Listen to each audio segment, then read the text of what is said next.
ভান্ডারী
আজকে না যে করেই হোক মেয়েকে আমি বাড়ি নিয়ে যাব, যে করেই হোক।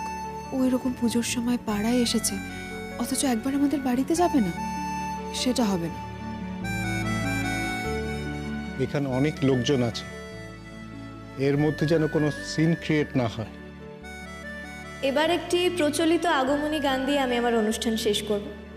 সবাই পুজো ভালো করে কাটান, আনন্দে কাটান, নিজেরাও ভালো থাকুন এবং সকলকে ভালো রাখুন। মেঘ, এক মিনিট আসছে। তোমার কাছ থেকে 1 মিনিট সময় চেয়ে নিচ্ছি, আর দর্শকদের কাছ থেকে 1 মিনিট সময় চেয়ে নিচ্ছি।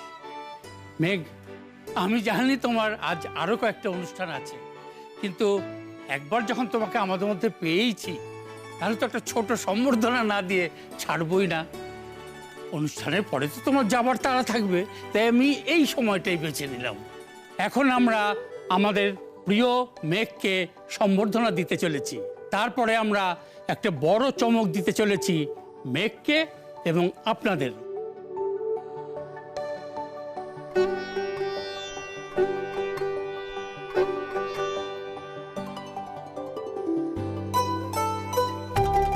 কিরে নীল, কি চমকের কথা বলছে রে? জানি না আমি। হঠাৎ করে কিসের সারপ্রাইজ এটা? সারপ্রাইজটা হয়ে যাক। হ্যাঁ, হবে, সব হবে, অধৈর্য হবেন না। কিন্তু তার আগে আমি আমাদের পাড়ার বিশিষ্ট অধ্যাপক সৌরনীল গাঙ্গুলিকে মঞ্চে ডেকে নিতে চাই মেঘকে সম্বর্ধনা দেওয়ার জন্য।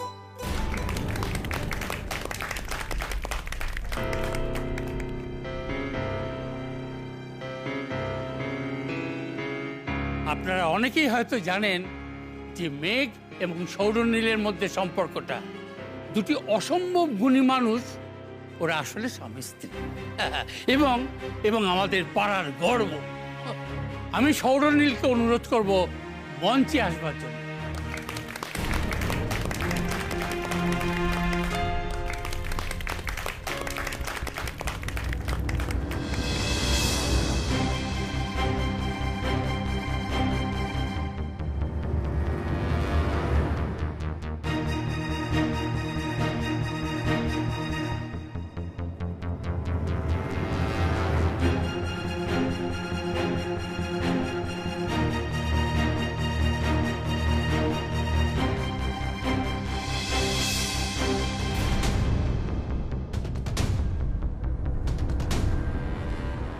মিনি, মিনি কোথায় রে? ওকে দেখতে পাচ্ছি না তো। ওই তখন একটা ফোন এসেছিল, কথা বলতে বলতে বাইরে চলে গেল, আসেনি আর। চাপ বাবা, এখনো আসেনি? সে তো অনেকক্ষণ আগে গেছিল। ইস, মিনি এই সুন্দর মুহূর্তটা মিস করলো। নেই, এটাই আমার কিচ্ছু করার ছিল না। তবে এটা না হলে অনেকগুলো প্রশ্নের জবাব দিতে হতো। তোমার যদি এতে খারাপ লেগে থাকে তো আই এম সরি। একটা ডুয়েট হয়ে যাক।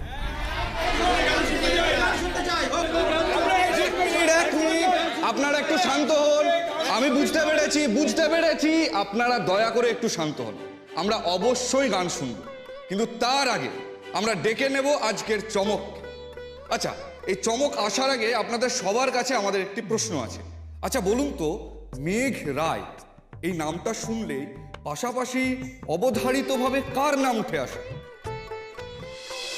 কি হলো বলুন? দেখুন, আমি কিন্তু খুব কঠিন কিছু প্রশ্ন করিনি, একটু ভাবলেই পারবেন। আমি জানি আপনারা অবশ্যই এই উত্তরটা জানেন। আচ্ছা বেশ, আমি একটা ক্লু দিই, তাহলে আপনাদের সুবিধে হবে। বাংলা সঙ্গীত জগতে যে দুটো নাম দ্রুত গতিতে দর্শকদের মনে জায়গা করে নিচ্ছে, তারা কারা?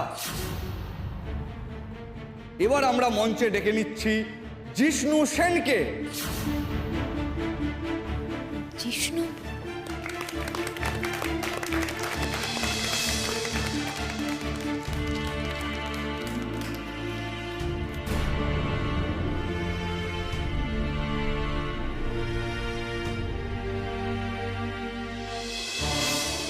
জিষ্ণু সেনকে যখন আমরা অনুরোধ করি, তখন তিনি অন্য একটি অনুষ্ঠানের কারণে আমাদের না বলেছিলেন। তবে তিনি আশা দিয়েছিলেন যদি কোনোভাবে কোনো অনুষ্ঠান ক্যান্সেল হয় তবে তিনি আমাদের জানাবেন। এবং আজ আপনাদের অফুরন্ত ভালোবাসা এবং আমাদের মনের জোরে তার একটি অনুষ্ঠান ক্যান্সেল হয় এবং আজ তিনি আমাদের মধ্যে এসে উপস্থিত হয়েছেন। আশ্চর্য, জিষ্ণু আমাকে কিছু বলেনি তো যে ও এখানে আসছে। নীলকেও তো দেখে মনে হচ্ছে ও জানতো না। শুভ অষ্টমী।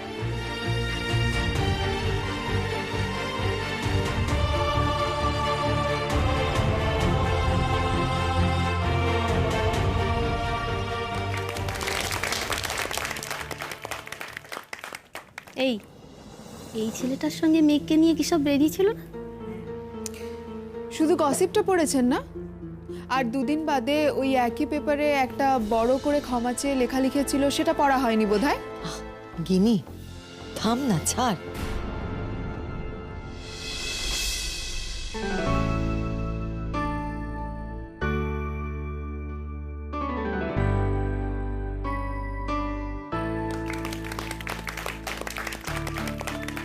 কিরে, জিষ্ণু আসবে বলিসনি তো? আরে আমিও জানতাম না। আমি তো জানতাম ও আসবে না। ও যে আসছে সেটা আমাকে কেউ বলেনি। বৌদিকে দেখে মনে হচ্ছে বৌদিও জানতো না ব্যাপারটা। কি জানে, হবে হয়তো। আমরা আজ খুবই খুশি, বাংলার সঙ্গীত জগতের দুই উদীয়মান নক্ষত্রকে আমরা একই সাথে একই মঞ্চে পেয়েছি। একটা বড় করে হাততালি হোক তাদের জন্য। কেমন সারপ্রাইজ দিলাম বলো? ভালো না। আমরা অনুরোধ করব তারা যেন তাদের অ্যালবাম থেকে যে কোনো একটি ডুয়েট গান আমাদের গেয়ে শোনা।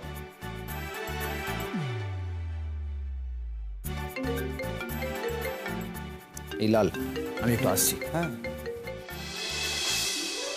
তাহলে অ্যালবামের থার্ড গানটা? ঠিক আছে, তুমি যা বলবে। হ্যাঁ বলো ঠাম্মি। ও দাদা ভাই, হ্যাঁ রে, মেঘ দিদির গান শেষ হয়েছে? ও ও আসবে না? ওকে আসার কথা বলেছিস? না না, ওর গান শেষ হয়নি, এরপর ডুয়েট আছে, সেটা হলে তারপর শেষ হবে।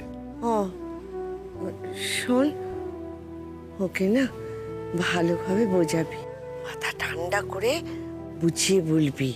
আর হ্যাঁ, আমার কথা বলিস কিন্তু। ঠাম্মি, ওদের ডুয়েট গান শুরু হচ্ছে, তুমি গান শোনো।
বৌদি আসো আসো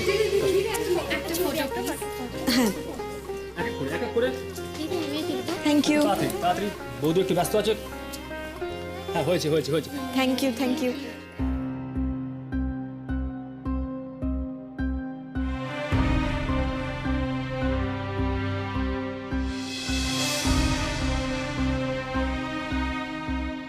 বাহ, চমৎকার হয়েছে। তবে মন কিন্তু ভরলো না, আরো বেশ কয়েকটা গান হলে খুব ভালো হতো। হ্যাঁ আসলে লাল আজ একদমই সময় ছিল না, তাই। জানি জানি। আর ঠাম্মি আসেনি? না আসলে মার শরীরটা তো খারাপ, ওই জন্য আসতে পারেনি। কেন, ঠাম্মির কি হয়েছে? আসলে প্রেশারটা ফ্লাকচুয়েট করছে আর ইলেকট্রোলাইট ইমব্যালেন্সটাও রয়েছে। ওই জন্য আমার খুব ইচ্ছে ছিল সামনে থেকে তোমার গান শোনার, কিন্তু শরীরটা একদম ঠিক যাচ্ছে না, তাই আমরা রেখেই এলাম। ঠিক আছে, আমায় এবার বেরোতে হবে, আমি চলি। হ্যাঁ গিনি, আসছি।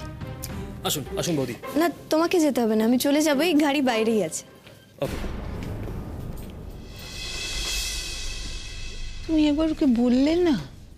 কি বলবো? কি বলবো মানে? আমাকে বাড়ি যেতে বলবে? সেটা বলা যায় না, আর তুমিও সেটা খুব ভালো করেই জানো, তাই তুমি ওকে যেতে বলোনি। না, আমি কেন যেতে বলিনি সেটা তুই খুব ভালো করেই জানো। তা আমি না বললাম, তুমি তো বলতেই পারতে, তুমি বললেও ঠিক যেত। এইভাবে গিয়ে কি লাভ বলো? হয়তো তাতে তিক্ততা আরো বাড়তো। আর কি হবে এখন, ছাড়ো, বাদ দাও। আমার এখনই জিষ্ণু সেনের গান শোনার কোনো ইচ্ছে নেই, আমি বাড়ি যাচ্ছি। হ্যাঁ হ্যাঁ, আমিও বাড়ি যাব। সেই ভালো, বরং আমরা সকলে মিলে বাড়ি যাই। চল, আর এই গান টান শুনতে হবে না, বুঝেছিস? চল। দাদা ভাই কোথায়? দাদা ভাই ওই তো ডুয়েট গানটা শুরু হওয়ার আগে বেরোলো। কি জানে, দাদা ভাইয়ের হয়তো খুব খারাপ লেগেছে রে। আচ্ছা মিনিটা কোথায় বলতো? আচ্ছা দাঁড়াও, আমি ফোন করে ওদেরকে বলে দিচ্ছি যে আমরা বাড়ি যাচ্ছি বলে। চলো তোমরা চলো, আমি যাচ্ছি।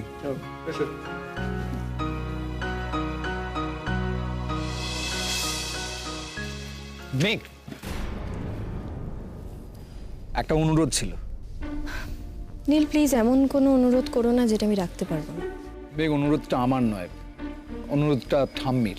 দেখো, তুমি সেই অনুরোধটা নাই রাখতে পারো, তুমি আমাদের বাড়িতে নাই আসতে পারো।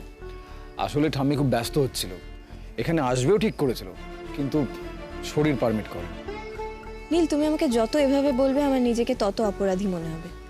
আর আমার এইখান থেকে আরেকটা জায়গায় যাওয়ার আছে, সেটা কিন্তু তুমি খুব ভালো করে জানো। হ্যাঁ মেঘ, আমি জানি তুমি খুব ব্যস্ত, তবু মনে হলো একজন অসুস্থ মানুষের ইচ্ছে জেনে তুমি হয়তো আসবে। ঠাম্মির খুব ইচ্ছে ছিল তোমার গান সামনে বসে শুনবে। শরীর অসুস্থ, তাই আসতে পারিনি। আমি ফোন করেছিলাম, আমি ফোনে তোমার গান শুনিয়েছি। বারবার জিজ্ঞেস করছিল যে আমি তোমাকে ঠাম্মির সঙ্গে দেখা করার কথা বলেছি কিনা। ঠিক আছে, আমি যাব। তুমি যাবে? তুমি সত্যি যাবে? তুমি সত্যি বলছো মেঘ? যাব, তবে একটা কন্ডিশনে। তুমি বলো, আমি তোমার সব কন্ডিশন রাখবো। আগের বারের মতন কোনো সিন ক্রিয়েট যেন না হয়, বা কোনো রকম কোনো আনপ্লেজেন্ট সিচুয়েশন যেন না ক্রিয়েট হয়, তাহলে কিন্তু আমি। না না, কিচ্ছু হবে না, আমি কথা দিচ্ছি। তুমি এসো, আমার গাড়িটা সামনেই রাখো। না না, ঠিক আছে নীল, আমি আমার গাড়িতেই যাচ্ছি, তুমি এসো। ওকে।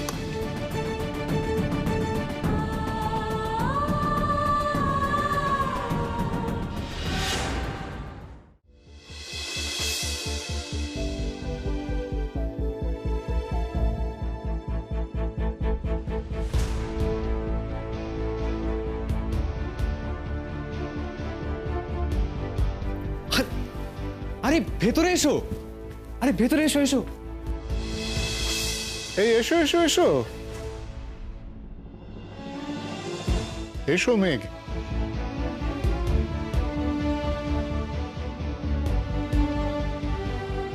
মেঘ, এসো, ভেতরে এসো, মা তোমার জন্য অপেক্ষা করছেন, এসো।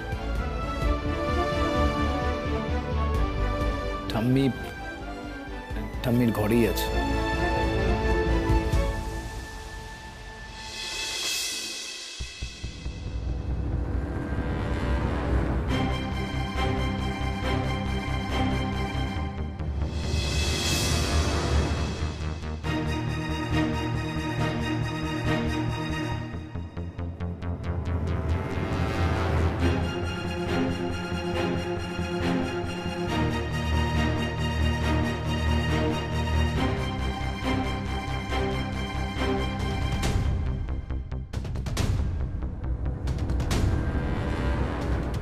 ইস ছোটদা ভাই, ফ্রেমটা বাঁধিয়ে রাখার মতো ছিল কিন্তু।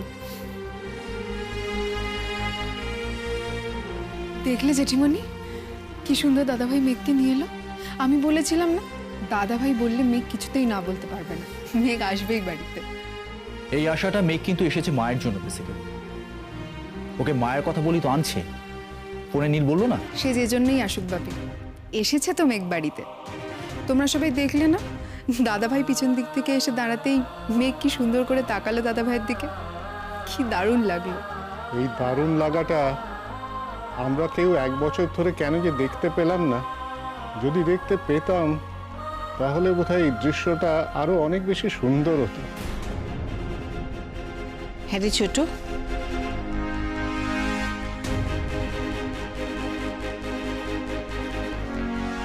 মা পারবেন তো ওকে ধরে রাখতে?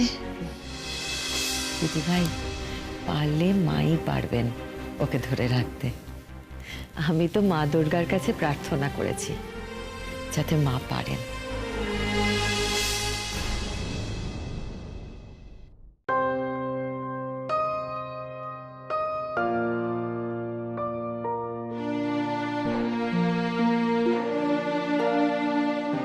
ঠাম্মি,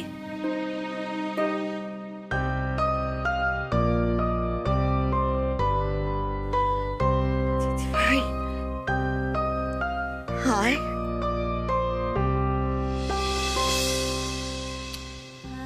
ঠাম্মি, তুমি মেঘকে কিছু বলবে না? জানো তো ও না চলে যাচ্ছে এখান থেকে, ও আর থাকবে না বলছে এখানে। কাকে থাকতে বলবো, কার কাছে থাকতে বলবো? কি রে, ওখানেই দাঁড়িয়ে থাকবি? এই বুড়িটার কাছে আসবি না? কতদিন দেখিনি তোকে।